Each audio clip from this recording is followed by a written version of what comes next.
Meu nome é Carlos Nigro, sou médico otorrinolaringologista, sou um dos coordenadores do Médicos pela Vida. No início de 2020, mais uma vez, como acontece quase todos os anos há quase 20 anos ou mais, a grande mídia anunciava o aparecimento de mais um vírus mortal que acometeria grande parte da humanidade, que devastaria o mundo. Logo, a OMS teria que fazer alguma coisa, mas no início eu estava até confortável porque esses falsos alarmes eram comuns. Essas notícias iam diminuindo a frequência, não acontecia nada e a vida corria e ninguém percebia o que a grande mídia falava. Só que dessa vez, muito rapidamente, a OMS decretou pandemia, mesmo na época ainda que os hospitais estavam vazios, que existiam poucos doentes. As notícias da grande mídia que existiam pessoas estavam morrendo na rua. Ao mesmo tempo, nós víamos imagens de hospitais vazios. Logo em seguida, o que aconteceu é que a OMS decretou que as pessoas saudáveis tinham que se manter em quarentena. Isso foi extremamente revolucionário. Desde sempre, o que nós aprendemos em livros de infectologia, de epidemiologia, é que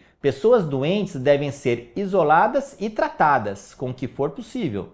Nessa doença, não. Nunca foi colocada em discussão um possível tratamento dos pacientes que estavam com Covid.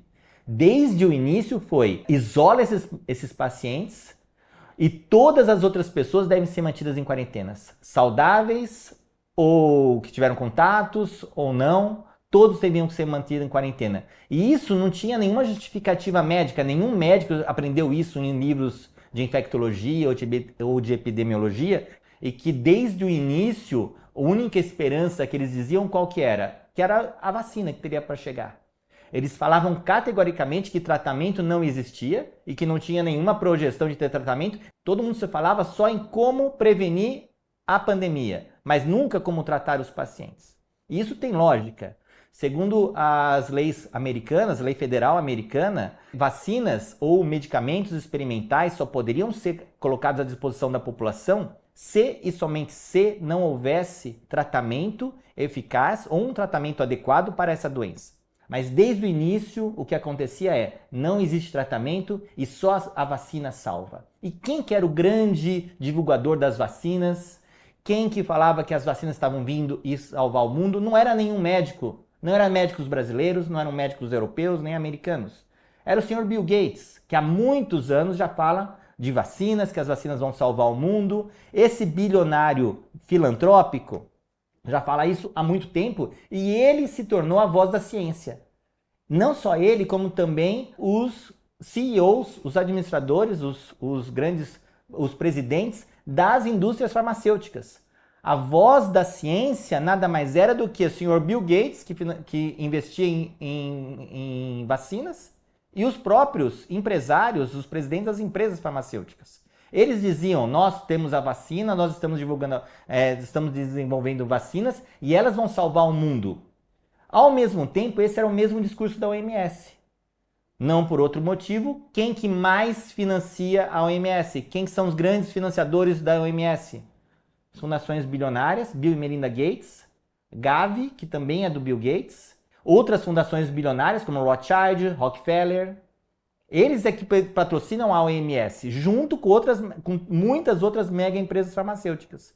A OMS também fazia o mesmo discurso. Não existe nenhum tratamento e só a vacina salva. Essas vacinas experimentais, que começaram a ser inoculadas em todo mundo por causa desse discurso, começaram a ser desenvolvidas e ficaram prontas em tempo recorde, porque não seguiram todos os passos para serem implantadas até então.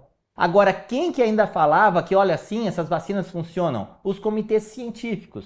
Os comitês científicos nacionais e internacionais. Nós temos que ver que muitos deles, muitos membros de comitês científicos no Brasil, no FDA americano, na Europa, na Comissão Europeia, têm conflitos de interesses com interesses financeiros, não são todos, a gente sempre tem que dizer isso, mas muitos nós sabemos que tinham esses interesses, e essas pessoas se colocaram como a voz da ciência. E o que nós vimos é que a voz da ciência era o diretor da OMS, que é um biólogo, membro do Partido Comunista da Etiópia, era os presidentes das megas empresas farmacêuticas, eram os investidores das mega empresas farmacêuticas, como o senhor Bill Gates, Era essa turma que se colocava como voz da ciência, fora os comitês científicos feitos e organizados por burocratas e políticos. O que menos se via todo esse tempo era a ciência. E ainda chamavam aqueles que criticavam essa postura de negacionistas da ciência. Essas pessoas que atendem, que estudam, que participam de congressos científicos, que fazem eventos científicos, que fazem palestras científicas, essas eram chamadas de negacionistas da ciência. Espera aí, onde está a ciência verdadeira? Está nesses políticos e empresários da indústria farmacêutica e naqueles investidores, os mega investidores, ou naqueles que realmente estudaram e trataram os pacientes?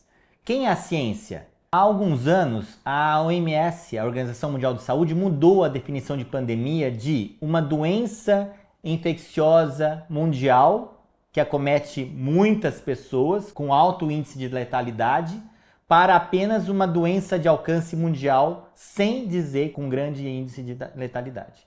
O que aconteceu nessa pandemia é que eles inventaram de fazer um teste chamado RT-PCR como sinônimo de Covid-19. Esse teste RT-PCR não foi criado com a intenção de diagnosticar vírus, mas de diagnosticar partículas de RNA.